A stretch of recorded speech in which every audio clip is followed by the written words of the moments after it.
Selamat siang pemirsa, Anda menyaksikan Teropong Peristiwa hari ini. Saya Aditya Alvin Fauzan, inilah berita selengkapnya. Pemirsa, Presiden Joko Widodo mengumumkan menteri baru melalui akun YouTube Sekretariat Presiden. Penunjukan menteri baru ini dilakukan secara konferensi pers bersama Wakil Presiden Ma'ruf Amin. Dan inilah profil menteri barunya. Tri Risma hari ini sebagai Menteri Sosial menggantikan Juliari Batubara, sesama kader PDIP yang tersangkut kasus korupsi. Tri Risma atau yang akrab disapa Risma lahir di Kediri, Jawa Timur 20 November 1961.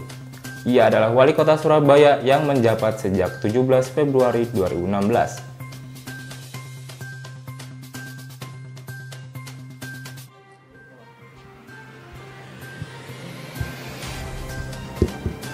Assalamualaikum warahmatullahi wabarakatuh.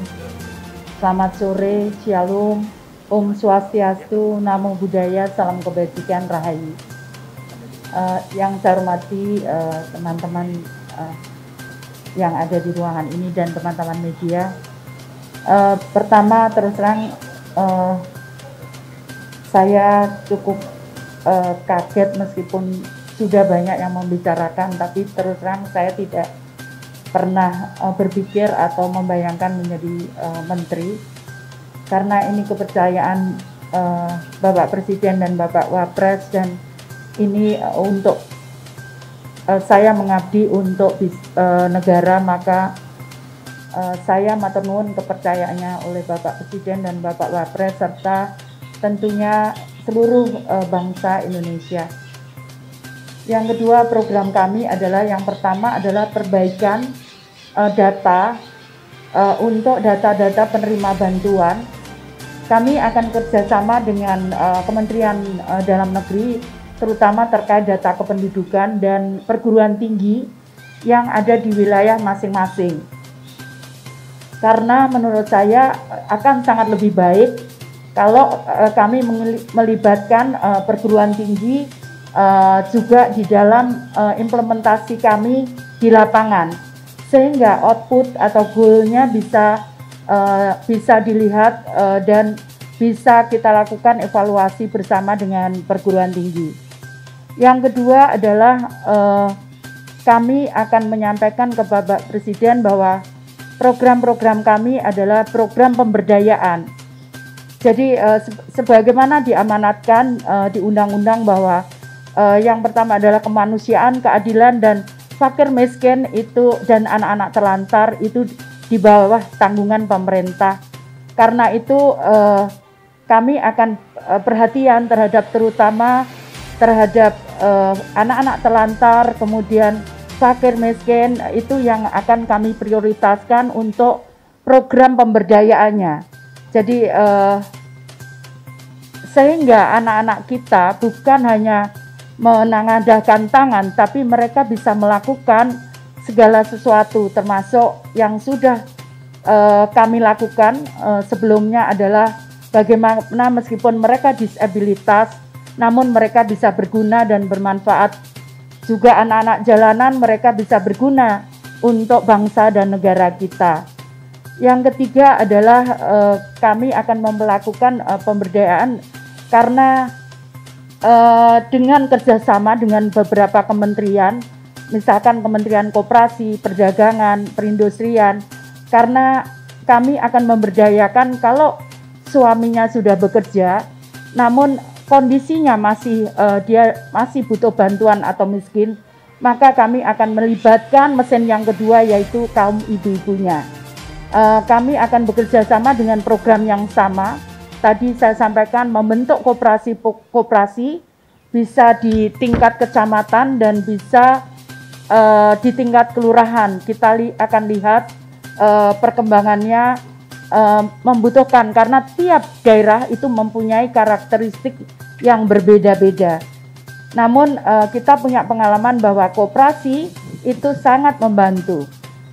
Kemudian juga bagaimana meningkatkan income dan mengurangi pengeluaran, itu yang kita lakukan. Jadi misalkan mengurangi pengeluaran, kita berikan program-program pertanian yang bisa dilakukan dengan cara sederhana, sehingga tentunya bekerja sama dengan Kementerian Pertanian sehingga bisa dikurangi untuk pengeluaran.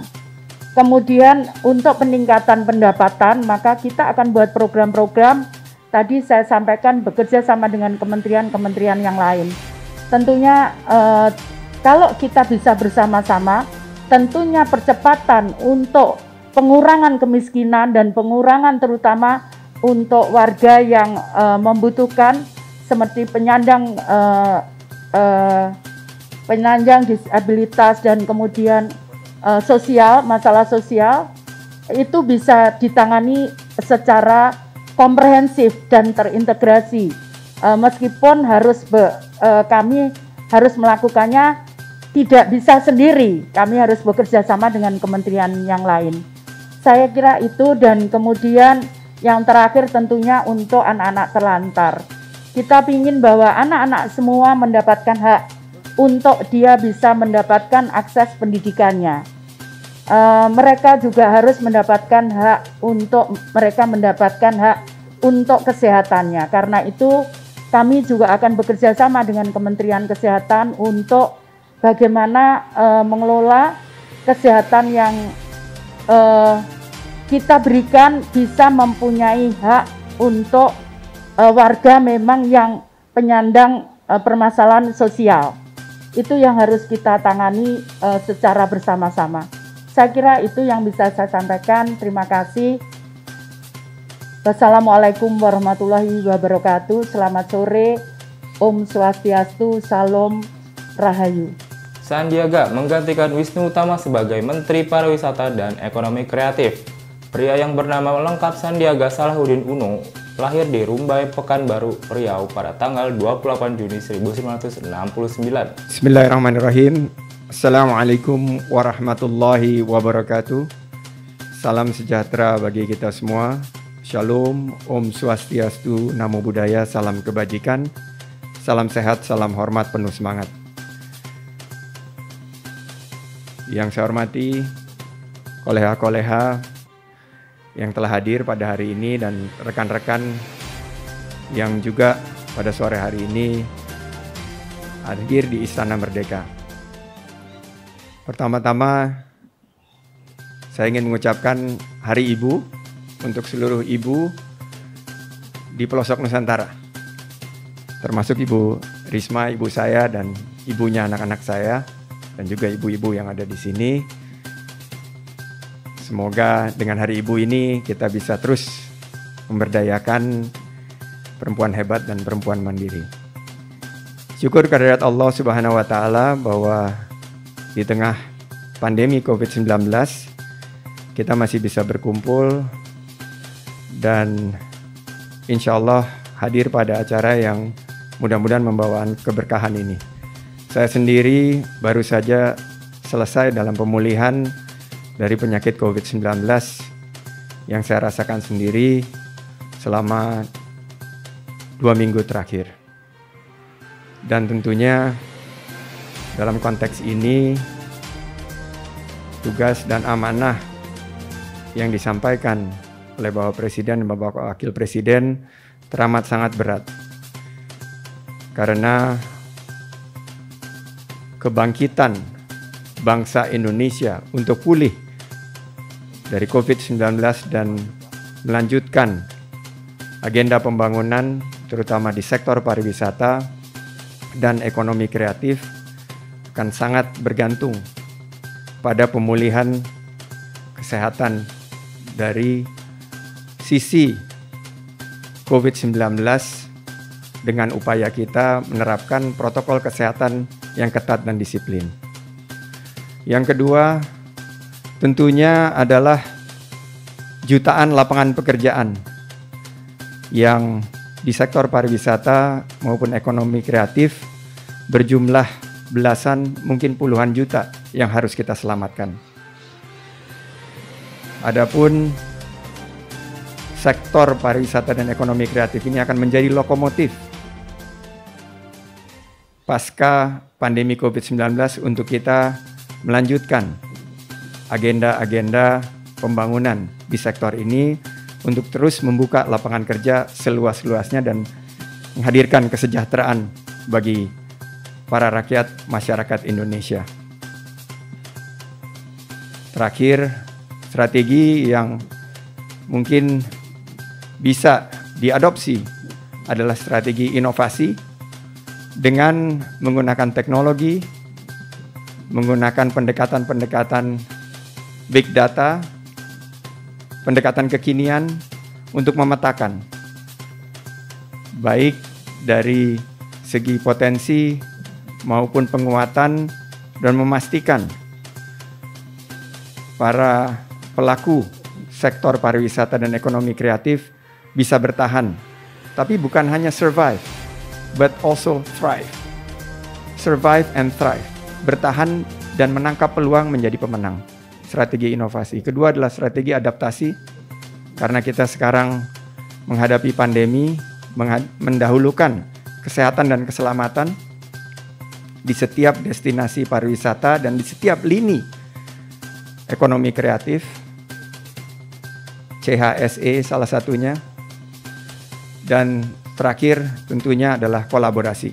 Kita akan berkolaborasi dengan semua pihak, kementerian, lembaga, pemerintah pusat, pemerintah daerah, pemerintah provinsi, pemerintah kabupaten kota, akademisi, universitas, maupun juga masyarakat dan dunia usaha. Teman-teman Kadin, HIPMI, teman-teman PHRI, dan seluruh asosiasi yang tergabung dalam sektor yang teramat sangat penting ini. Semoga Allah Subhanahu wa Ta'ala meridhoi dan memberikan kekuatan kita untuk keluar dari pandemi COVID-19 ini dan membangun sektor pariwisata dan ekonomi kreatif yang lebih baik lagi ke depan. Saya ucapkan terima kasih kepada para pemimpin-pemimpin Kementerian Pariwisata dan Ekonomi Kreatif sebelumnya. Tentunya kita harus terus menjalankan kolaborasi, melanjutkan yang baik, dan mengkoreksi apa yang perlu diperbaiki. Terima kasih. Wabillahi taufik wal hidayah. Wassalamualaikum warahmatullahi wabarakatuh. Budi Gunardi menggantikan Terawan Agus Putranto sebagai Menteri Kesehatan. Budi adalah seorang profesional yang banyak lalu lalang di dunia perbankan. Sepak terjangnya di perbankan membuat kerap disebut sebagai bankir senior. Bapak Ibu yang saya hormati, Assalamualaikum warahmatullahi wabarakatuh. Salam sejahtera untuk kita semua. Bapak Ibu, saya mengucapkan terima kasih atas tugas dan kepercayaan yang diberikan oleh Bapak Presiden dan Wakil Presiden kepada kami. Semoga amanah ini bisa kami jalankan dengan sebaik-baiknya. Kami ditugasi, salah satunya adalah untuk mengatasi masalah yang disebabkan oleh virus SARS-CoV-2 ini. Sehingga semua anak-anak kita bisa segera kembali ke sekolah, belajar bertemu dengan guru-gurunya. Agar semua pengusaha-pengusaha UKM bisa membuka toko-tokonya dan kembali berdagang seperti biasa. Dan agar semua pekerja bisa datang kembali ke kantornya dan memulai hidupnya normal. Dan agar semua keluarga kita bisa kembali bersilaturahmi dengan sesama teman-teman dan keluarga mereka. Dan kami tidak mungkin melakukannya sendiri. Kami harus melakukannya bersama-sama. Kementerian Kesehatan tidak mungkin melakukannya secara eksklusif. Kita harus melakukannya secara inklusif. Dan kami percaya tidak cukup pemerintah membuat program-program pemerintah sendiri, tapi ini harus merupakan suatu gerakan yang dilakukan bersama-sama dengan seluruh rakyat Indonesia. Saya percaya kalau kita bersatu bersama-sama dengan asosiasi, dengan pemerintah daerah, dengan seluruh komponen bangsa yang ada, kita bisa membangun sistem layanan kesehatan publik yang kuat dan siap mengatasi masalah SARS-CoV-2 ini. Dan kita juga bisa mempersiapkan sistem layanan kesehatan publik yang siap, kuat, mumpuni, agar generasi sesudah kita bisa menghadapi SARS-CoV-3 atau SARS-CoV-4 yang kita tidak tahu kapan datangnya. Semoga Indonesia saat ini pasti lebih baik dari Indonesia masa lalu, dan semoga Indonesia masa depan selalu lebih baik dari Indonesia masa kini. Terima kasih. Wabillahi taufik wal hidayah. Wassalamualaikum warahmatullahi wabarakatuh. Sakti Wahyu Trenggono merupakan wakil dari Menteri Pertahanan Prabowo Subianto. Lelaki ini merupakan jebolan Institut Teknologi Bandung ITB dan Universitas Bina Nusantara.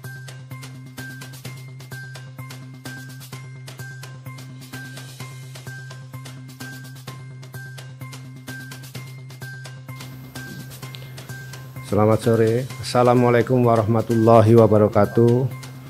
Salam sejahtera, Om Swastiastu, Namo Buddhaya. Yang saya hormati rekan-rekan yang hadir di sini. Pertama saya ingin menyampaikan perasaan saya ketika saya mendapat amanah untuk dicalonkan sebagai Menteri KKP. Sebelumnya saya mendapat amanah sebagai Wakil Menteri Pertahanan. Dalam 1 tahun ini saya membantu Menteri Pertahanan untuk mensinergikan dan membangun pertahanan masa depan. Nah, selanjutnya dalam 1 tahun ini secara mengagetkan juga tiba-tiba saya diminta untuk membenahi, kemudian melanjutkan dan mengelola yang namanya kelautan dan perikanan. Amanah ini bukan amanah yang mudah, saya kira. Saya ingin berusaha bahwa ada sebuah wilayah karunia dari Allah Subhanahu wa Ta'ala yang memiliki satu potensi yang sangat besar, yang tentunya itu bisa menjadi kesejahteraan bagi bangsa ini. Nah, itu tentu saya akan belajar dan menggali, melakukan evaluasi untuk selanjutnya bisa dilakukan apa yang harus kami lakukan supaya itu bisa menjadi manfaat bagi bangsa. Begitu melimpah ikan-ikan di lautan dan begitu melimpah juga potensi-potensi di kelautan, baik itu untuk sektor pariwisata, kemudian industri perikanan dan lain sebagainya, termasuk budidaya, dan tentu tidak melupakan dengan kebersinambungan lingkungan. Itu yang akan kami lakukan jika nanti kami sudah resmi menjadi Menteri Kelautan dan Perikanan. Saya kira itu saja, karena saya bukan tipikal orang yang bisa beretorika, tapi yang suka dengan bekerja dan bekerja keras. Dan saya sudah mewakafkan diri semenjak saya sebagai Wakil Menteri Pertahanan, sama seperti Mas Sandi. Jadi mewakafkan diri untuk bangsa ini dan bekerja keras untuk bangsa ini. Saya mohon doa juga kepada seluruh bangsa Indonesia agar saya bisa amanah dan bisa menjalankan amanah dari Bapak Presiden dan Bapak Wakil Presiden dengan membantu beliau mewujudkan Indonesia maju. Terima kasih. Wassalamualaikum warahmatullahi wabarakatuh. Yakut Khalil Qomas menggantikan posisi Fakhrul Razi sebagai Menteri Agama. Yakut Khalil Qomas atau lebih dikenal sebagai Gus Yakut lahir di Rembang 4 Januari 1975. Merupakan putra dari Kiai Haji Muhammad Khalil Bisri, salah satu pendiri Partai Kebangkitan Bangsa dan saudara dari Yahya Stakuf, tokoh Nahdlatul Ulama. Gus Yakut adalah tokoh muda Rembang. Assalamualaikum warahmatullahi wabarakatuh. Alhamdulillahirrabbilalamin. Innalillahi wa inna ilaihi raji'un. Bapak Ibu sekalian, ketika pertama kali saya mendapatkan berita bahwa saya harus menerima amanah sebagai salah satu pembantu Bapak Presiden, Bapak Wakil Presiden di kabinet ini sebagai Menteri Agama, tentu yang saya rasakan adalah kaget. Karena dalam mimpi yang paling liar saya tidak pernah membayangkan menjadi Menteri Agama. Tetapi apapun tugas amanah yang sudah diberikan ini, saya sudah bertekad untuk mewakafkan seluruh hidup dan apa yang saya miliki untuk bangsa negara. Dan kebetulan sekarang mendapatkan kesempatan melalui Kementerian Agama. Saya akan melakukan apa yang paling baik untuk bangsa dan negara ini. Yang berikutnya yang saya harus sampaikan adalah bahwa setelah nanti resmi menjadi Menteri Agama, yang pertama ingin saya lakukan adalah bagaimana menjadikan agama itu sebagai inspirasi, bukan aspirasi.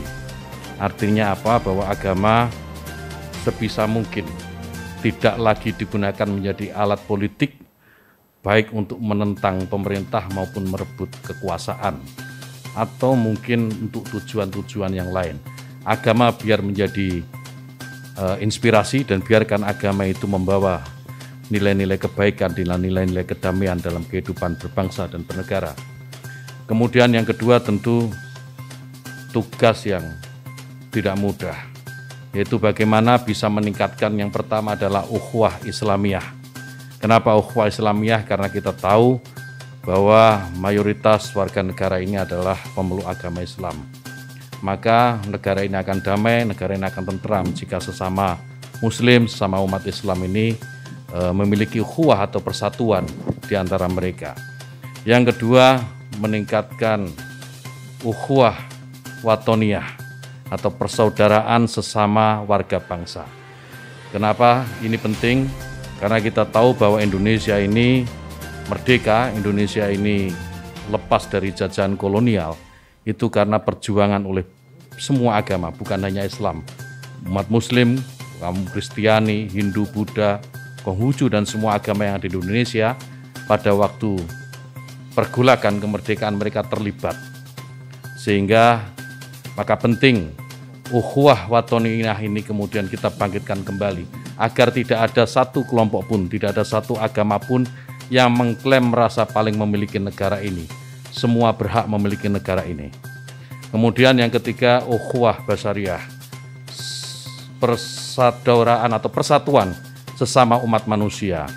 Saya sering mengutip dalam beberapa kesempatan apa yang disampaikan sahabat Nabi, sahabat Ali karamallahu wajhah, bahwa mereka yang tidak saudara dalam iman adalah saudara dalam kemanusiaan. Ini saya kira penting untuk menjadi kesadaran bagi seluruh warga bangsa ini. Jika ini dilakukan, maka saya meyakini ke depan Indonesia dengan jauh lebih tentram, dan pembangunan yang tadi sudah disampaikan oleh beberapa calon menteri tadi, itu akan lebih mudah untuk diwujudkan. Kemudian yang ketiga yang tidak kalah penting adalah bagaimana bisa memajukan pendidikan agama di lingkungan Kementerian Agama. Pendidikan agama apapun, termasuk tentu di dalamnya adalah pondok pesantren. Bagaimana pondok pesantren bisa didorong mandiri dan pada akhirnya akan melahirkan kader-kader terbaik bangsa, kader-kader terbaik yang bisa memberikan sumbangsih terbaiknya untuk bangsa dan negara. Saya kira demikian. Yang terakhir, mohon doa restu Bapak Ibu sekalian dan seluruh rakyat Indonesia agar amanah ini bisa saya laksanakan dengan sebaik-baiknya, istiqomah dalam kebaikan, dan tentu saja membawa kemajuan bagi bangsa dan negara. Allahul muwaffiq ila aqwamit thoriq. Wassalamualaikum warahmatullahi wabarakatuh. Muhammad Lutfi menjadi Menteri Perdagangan menggantikan Agus Suparmanto yang baru setahun menjabat di pos tersebut. Lutfi bukan orang baru di lingkungan Kementerian Perdagangan. Pada era Presiden Susilo Bambang Yudhoyono, ia pernah duduk di posisi yang sama untuk masa jabatan 14 Februari 2014 sampai dengan 20 Oktober 2014. Ia juga pernah menjabat sebagai Duta Besar Jepang dan Amerika. Bismillahirrahmanirrahim. Assalamualaikum warahmatullahi wabarakatuh. Selamat siang dan salam sejahtera bagi kita semua. Yang saya hormati rekan-rekan sahabat yang dipanggil oleh Bapak Presiden pada sore hari ini. Yang saya hormati Bapak dan Ibu yang hadir pada sore hari ini juga. Saya merasa terhormat sekali dan berterima kasih kepada Bapak Presiden dan Bapak Wakil Presiden atas kepercayaannya yang diberikan kepada saya. Saya berjanji akan bekerja sekuat mungkin, sepandai mungkin, secakap mungkin untuk memastikan perekonomian Indonesia akan lebih baik di masa yang akan datang. Seperti kita ketahui bahwa ekonomi dunia berada pada situasi yang sangat sulit. Beliau mempercayakan saya untuk memimpin Kementerian Perdagangan, dan Kementerian Perdagangan ini adalah sesuatu lembaga yang mekanismenya adalah memastikan bahwa arus barang berjalan dengan baik, kegiatan ekonomi berjalan dengan baik, agar kesejahteraan dapat tercipta bagi rakyat Indonesia.